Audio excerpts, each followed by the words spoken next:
Okay, so hello everybody. First of all, I'd like to thank the organisers for the invitation. It's been a fantastic trip and experience so far.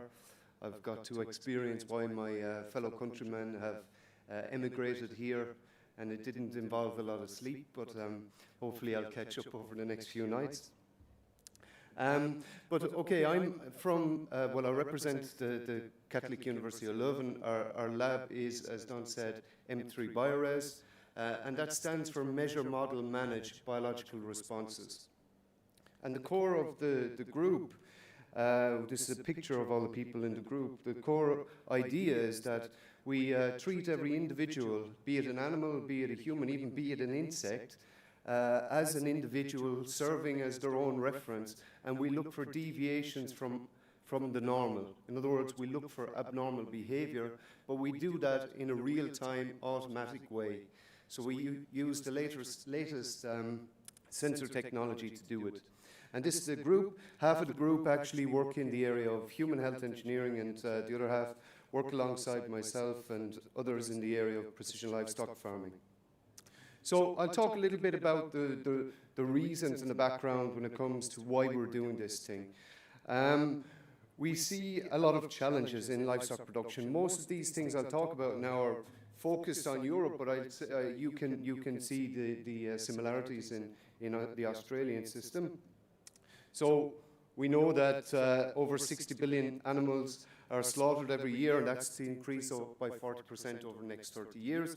The big challenge is that we're not reaching our current, the potential of the genetics on the farm. So we need to think about how to do that in the future. Health is a big issue. Health in Europe, very recently they brought all the many regulations on health together into one law called the Animal Health Law. It fused it with animal welfare concepts, so they're integrating animal welfare and animal health, and thinking about how we need to link that with human health, so antimicrobial resistance being a very important point there. So there's a lot of movement in Europe on that aspect. Animal welfare, I know there's been some talk over the conference that animal welfare standards in Europe are not that high, but in fact there's a lot of work being done in Europe particularly since 2009, to bring good protocols together so that farmers can do the assessment or have trained experts to do it for them. Okay, it's not there for every single species, but for sure it's a point that needs to be addressed in the current production systems. Environmental issues is another big challenge, as here in Australia, I'm sure. Animal buildings have a big impact on the environment. Where we're based in Flanders in the north of Europe, there's such a density of animals per square kilometre that it's really becoming a big problem. So that's another significant challenge. Another important challenge is the social importance. We see in Europe a lot that farmers, because they're being squeezed by local regulations or directives, that they're not really so proud of their systems, and that's not what we're happy about. We want to change that for them, at least help them, and that's part of our thinking. And finally, economic importance. So we also heard in the conference that Europe has taken a market of Australia, and maybe the reason was because there's low welfare standards for that particular species, but that's not what we want. As a group, we want to operate and compete at the same level. So we want to bring the technology, bring the ability for farmers to operate and compete against those high welfare standards. Okay, so I'll talk a little bit about the real challenge in terms of animal monitoring. So in the past, it was quite easy, well, because there was a limited number of animals on a farm, it was quite easy for a farmer himself to walk through the herd and to understand which animal was feeling a bit upset, which animal was ill, etc. But nowadays it's becoming more of a challenge, because the animal numbers on the farms themselves are increasing, and if anything, the number of farms are either staying the same or are starting to decline, as there is a greater need for specialization. And what does this result in? Well, if there's a high number of animals per farm, obviously the farmer doesn't have the same amount of time to dedicate to those animals.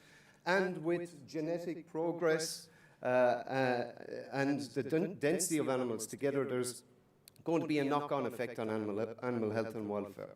So it's inevitable that this is going to happen. Okay, so there's 3 approaches in Europe currently that focus on measuring animal welfare and really trying to monitor that in a good way.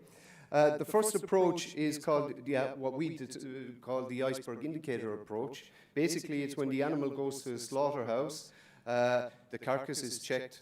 In the case of broilers, the pads are checked for lesions, and then it's scored whether it's good welfare has been grown in good welfare conditions or not.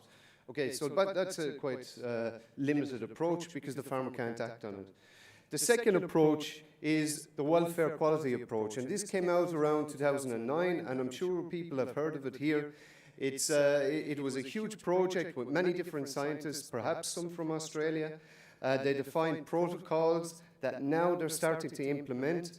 Member states within Europe have digested these, pulled them together into their own local protocols for welfare assessment. Primarily because they want to operate at high welfare standards, because the consumer is starting to expect this a lot more. So this is something, but it's a challenging thing. Yeah, this welfare quality is a process where a trained assessor needs to go to a farm, carry out the assessment, and be sure that the score he's given is representative of the farm. There's a number of problems with that. First of all, the assessor needs to be trained. He or she needs to get a suitable sample size to make sure what score they give is representative. And in the end, it's a subjective process, yeah? Because the trainer is there, well, the assessor is there, he's looking at the animals, perhaps the animals are responding to his or her presence. So we think the next step in all of this is really to move towards the automation, to look at the automatic monitoring of the animals. Okay, so these are the 3 methods along the timeline. We have the slaughterhouse, where you implement the iceberg indicator approach. Then on farm, you can, again, only once per year, or perhaps if you're lucky, twice a year if you can afford an assessor. You can do a welfare quality approach for welfare assessment. But if you use automated technology, what we call precision livestock farming technology, then it's possible to do it 24/7, 7 days a week, every single day during the year. And there is no subjectivity. So that's our purpose, to bring this technology to the farmer. So the precision livestock farming area, what is it? Precision livestock farming itself, it doesn't have to be done with sensors or technologies. It's a set of methodologies, practices that farmers can implement to make sure their process is efficient. However, we're in a day now where we have many different types of sensors, we have different types of devices. It's very useful for them to use those devices to optimize their approaches. Yeah? And we see that with the plethora of data, the amount of animals that they have, they need now to look towards these technologies. So the technologies for welfare, for production, for health, and a lot of these I'll talk about in a few minutes, and for environmental monitoring. And together, we consider precision livestock farming to be a set of tools or tool set that enables sustainable livestock production. Okay, so the area of precision livestock farming has started many years ago, and it's progressed from the EU, although there has been some Australian scientists, and I know recently there was a conference in New Zealand with, again, a lot of Australian scientists on the area of precision livestock farming. So there's been plenty of conferences, a number of projects. We recently just finished the largest EU project on precision livestock farming, where we were coordinating it, where we had about 20 different partners, 20 different farmers, and we implemented the technology, took it out from the lab, brought it into commercial practice, and see how did this stuff create value for the farmer. Okay, so let's talk a little bit about what Precision Livestock Farmer, or PLF, is we use a scheme, just a diagram that represents the approach we use. Yeah? So if we consider everything around the animal to be its microenvironment, these are influencing variables on the animal. It could be temperature, humidity, feed, water, etc. By looking at these as inputs and then looking at the response of the animal to these inputs as the bioresponse, we can start to measure the response of the animal in real time, provided we have the sensor technology to do it. And often cases, it's there. One very popular example is image camera systems. The other one is sound systems. I'll talk about two applications of those in a few minutes. So we measure those responses. At the end, we measure the inputs going in, and then we define some algorithms. So that's where the computing comes in to try to make that correlation, that link between the inputs and outputs. And that allows us then to set thresholds, to monitor it over in real time, to continuously adapt to the growth of the animal or their evolving behavior based on their age, and to determine then if they're deviating from what we believe is normal or not. So it allows us to do some managing and monitoring. So what are the examples? Well, one example that is very useful for us, because it ended up in a spin-off company. They now have a technology on the market. They're working with one of the world leaders in animal health. This is sound monitoring for infection, sound monitoring for cough analysis in a pig house. So basically, it's a microphone that's installed in a pig house, and it detects the number of coughs over time.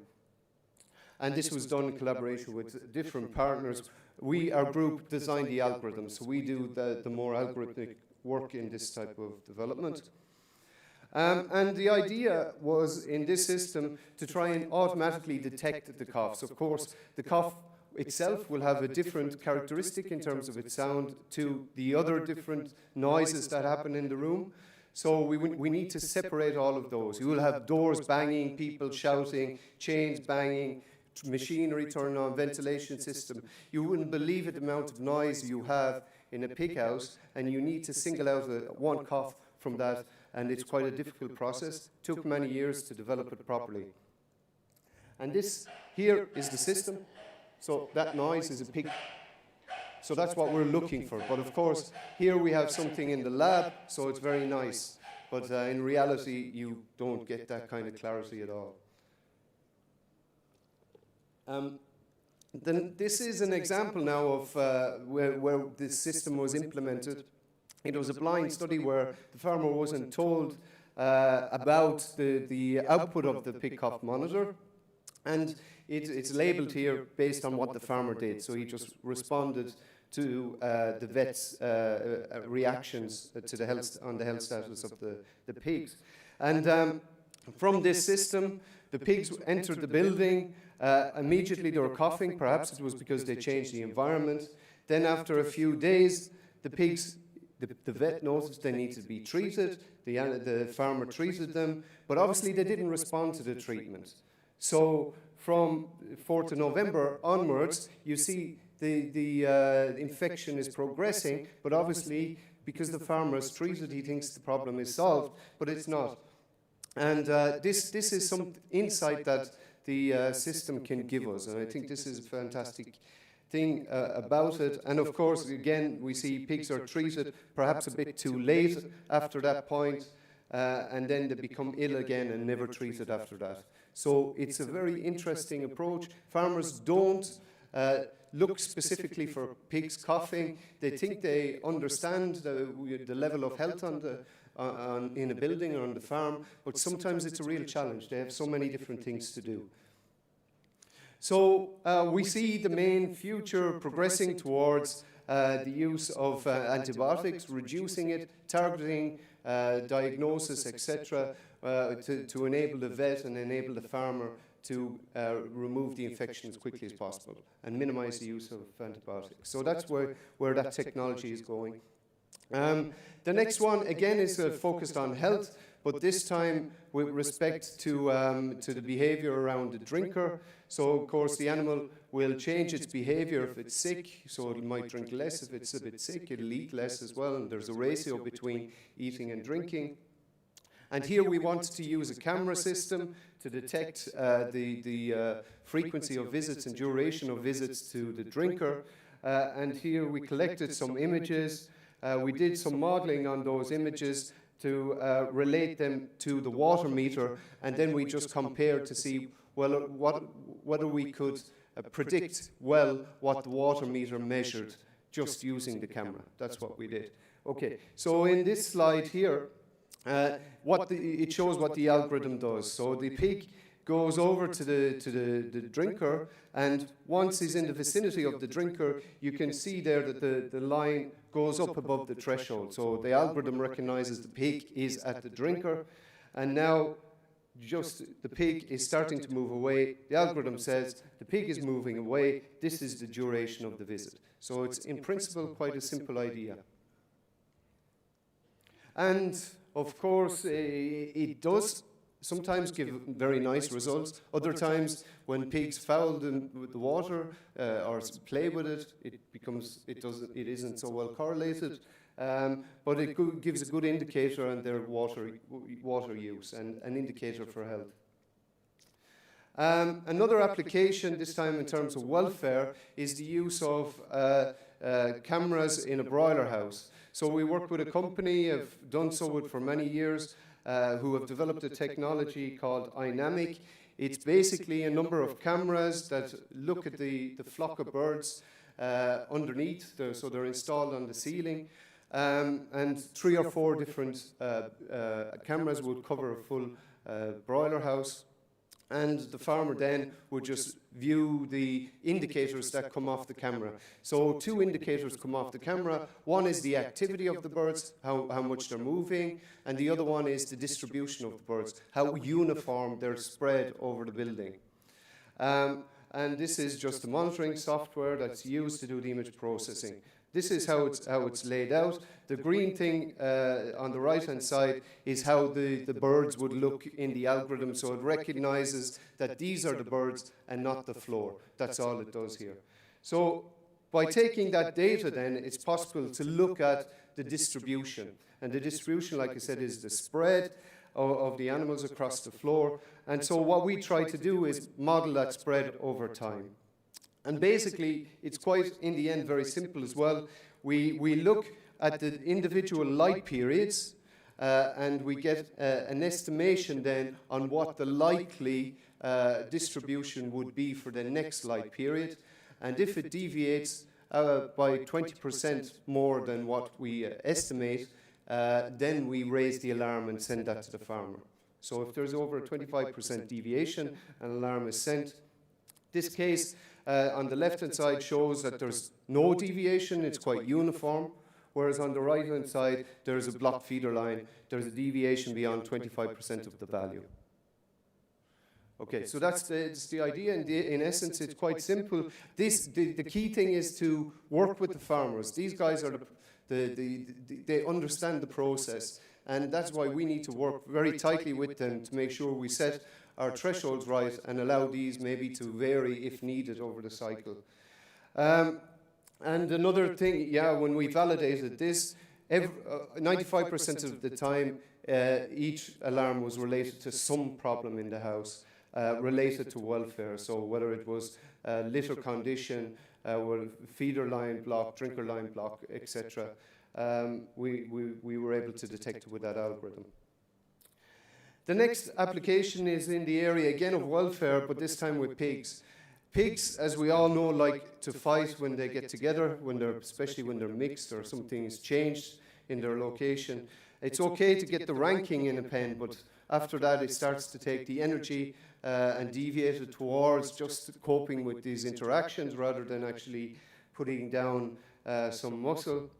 And we took it upon ourselves a number of years ago to try and come up with an approach that was able to detect when these interactions became too severe and then act on that. And the action that we decided to take was dispense a sweet which the animals recognize is being dispensed, and that will stop the fight.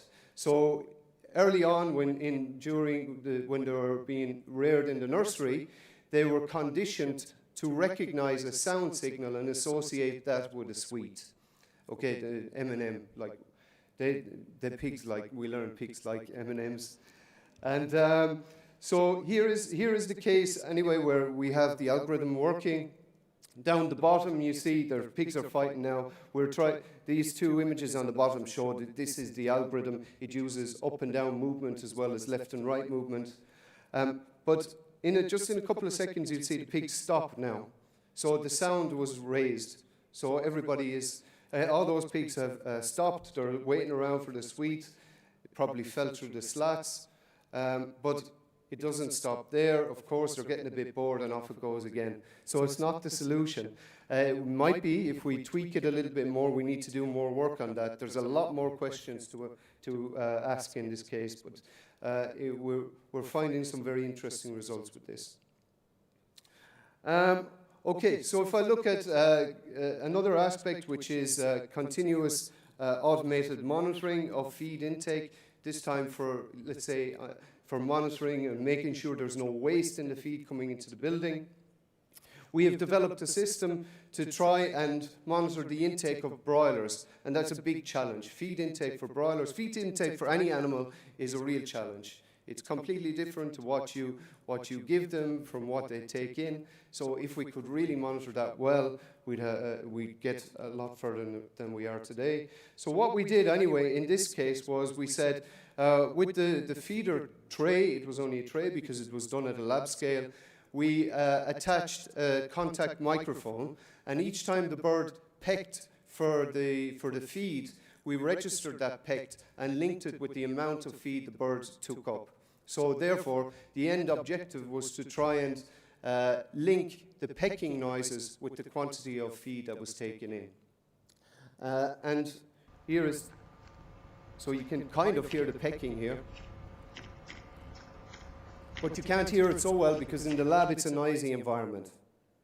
So there was some ventilation heater systems, and those top two graphs show that there is noise in that signal. There's only a few, but you can see the pecks, these clear, distinct moments where there's pecking. And down below, we did some filtering to remove all that noise, and I think you can hear it. Yeah, you can hear it. It's definitely more clear than what we had before. So what we did was, with the pecking, we were able to link the number of pecks with the amount of feed taken in, and it proved to be very linear, really nice correlation on the left-hand side.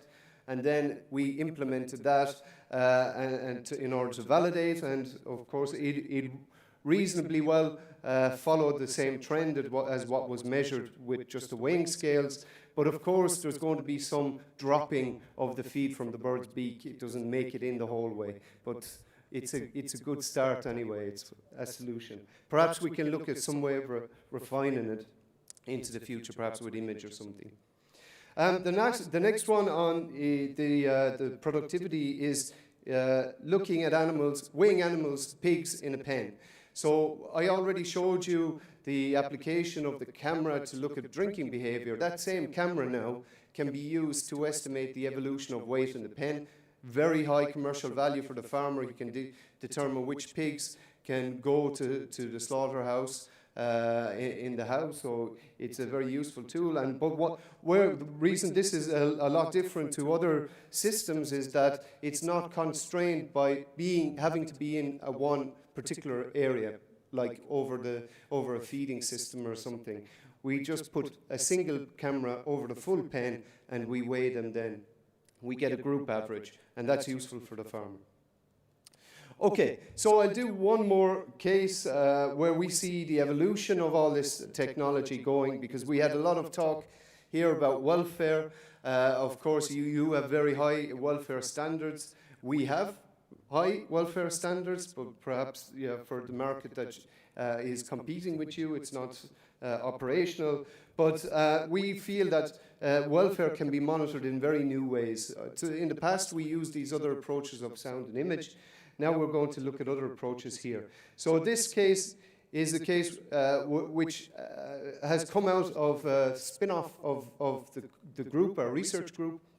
They look at designing algorithms to monitor the stress levels of people. So they captured 3 variables. One variable is heart rate, another variable is temperature just in the vicinity of the skin, and the next variable is movement. And they integrate those variables to look at the stress that an individual is feeling at any one time.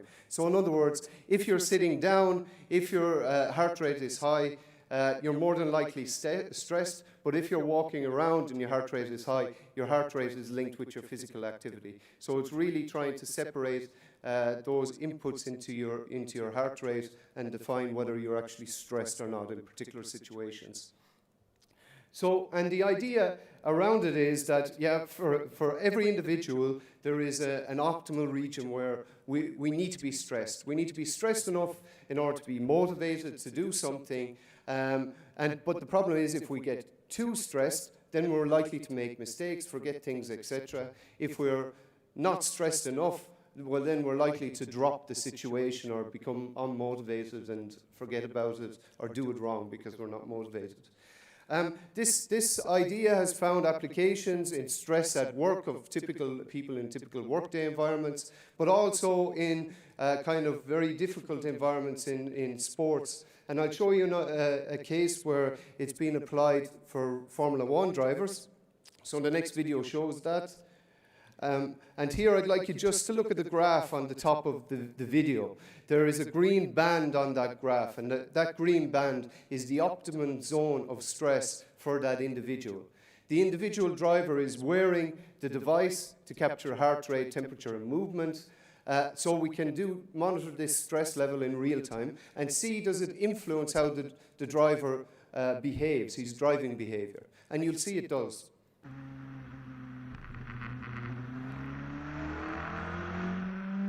So at this stage, he's trying to pass out the guy in front of him. You can see he's getting stressed, yeah? That the stress is going outside the comfort zone.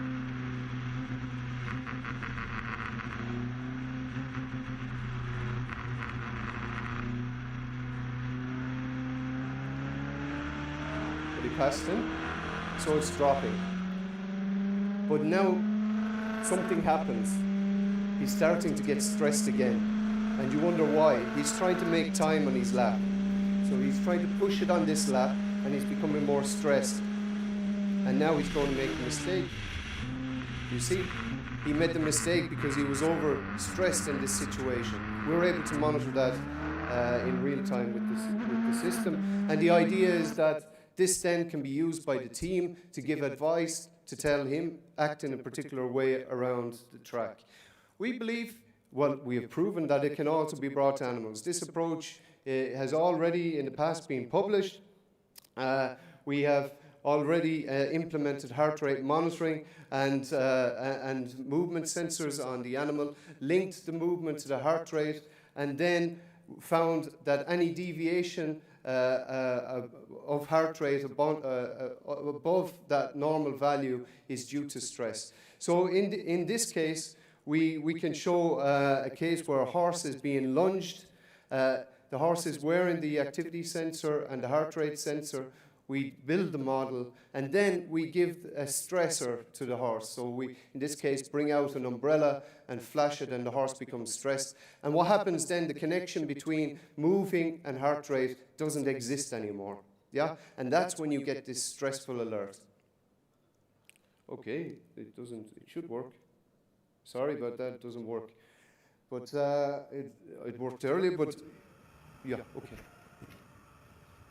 So the horse is being lunged. Now somebody's coming out with an umbrella. And that's just the very middle point of that graph where the heart rate gets higher and it deviates from what we model. So that's the idea there. But in this particular case, we had a very interesting result.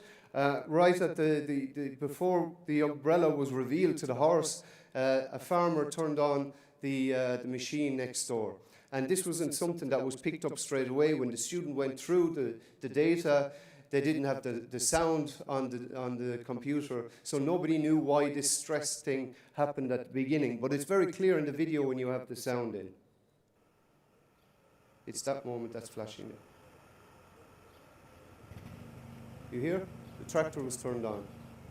So there you got an elevation in heart rate, which wasn't well connected with the activity, because the horse continued to move around, but he was still stressed because that situation of the stressor. So this is where we see the future with this. Okay, I'll just finish up on this concept that a key aspect of all this is having the right business models. And we heard a lot during the conference about trust and distribution of trust and having contracts within a supply chain. But I think this technology has a very fundamental part to play there, because with solutions like this, we can start to move data freely across the supply chain, allow the supply chain to optimize itself. There's movements in Europe to try and do this. There's a very big project happening at the moment called Internet of Farming and Food. And this is trying to realize these ideas. But here we came up with some concept for the business model that might work. So we have, in the middle of this business model, a provider of this technology and these data services. This provider can link with vets, breeders, other stakeholders who are interested, for instance, researchers if they need to use the data. It also links with the supply chain, the farmer, the feed, all the way slaughter, exporters, for yourselves. Everybody who's involved in this can be connected. And then link this with the consumer. The idea being here that if everybody is treated in a fair way, well then the technology can be affordable to the farmer. Because at the moment, this technology, they see it as a block, the pricing of this technology. So we're trying to come up with different concepts to enable this cost sharing, this distribution of cost across the chain. Of course, everybody needs to find their own place, their weighting in terms of pricing in this kind of model. Okay, so I'll finish up on this. Here I just give some ideas on where we see it in the future. As part of the livestock sector. So of course, precision livestock farming, as I introduced, can give very detailed monitoring of the animal, and in real time, it can then allow the animal to take part in the management of the farm. They're in fact driving the farmer to treat them in the proper way. And it enables and also quantifies sustainable agriculture, because we're getting numbers from these things. We're not getting people drawing, assessing situations. We're actually getting real numbers. And something that's of interest, I think, to you and to us, is that it's a way to implement welfare standards at an agreed level across countries. I think we should collaborate in the development of this, because then we'll reach something at a kind of a shared level where we have some mutual understanding where things need to go. I think that's what should happen. And a good thing about that is Australia are participating in a lot of the European funded calls. So it's one way of getting this exchange and transfer of knowledge. And of course, it's a way, because it's technology, we can start making the data more transparent. What the farmer is doing, his best practices can become evident. The consumer has the opportunity to pay more money for those things that are more costly. The opportunity, of course, is one thing. Whether they do it is another thing. We need to change behavior too. This is part of the overall solution, but not the final thing. Okay, so thank you very much for your attention. And if you have any questions, I don't know if we have time, but I'm happy to answer.